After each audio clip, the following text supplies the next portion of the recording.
بعض عوام عورتوں کے ذبیحے کو درست نہیں سمجھتے، سو یہ محض غلط ہے۔ بعض کہتے ہیں کہ جس چاقو سے جانور ذبح کیا جائے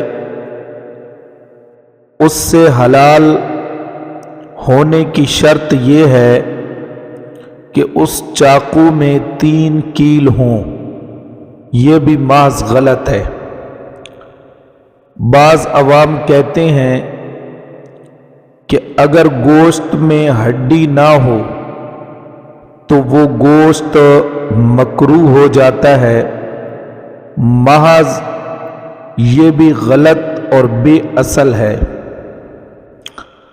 عوام میں مشہور ہے کہ ذابح کے معین پر بھی بسم اللہ اللہ اکبر کہنا واجب ہے، سو یہ محض غلط ہے۔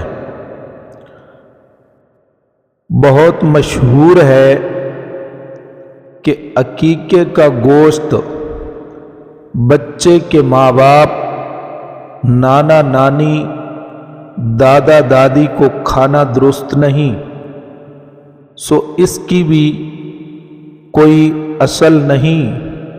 اس کا حکم قربانی کا سا ہے۔ جس طرح قربانی کا گوشت خود انسان کھا سکتا ہے، رشتہ داروں کو دے سکتا ہے، اسی طرح عقیقے کا گوشت بھی خود بھی کھا سکتا ہے، دوسروں کو بھی دے سکتا ہے، رشتہ داروں کو، نانی، نانا، دادی، دادا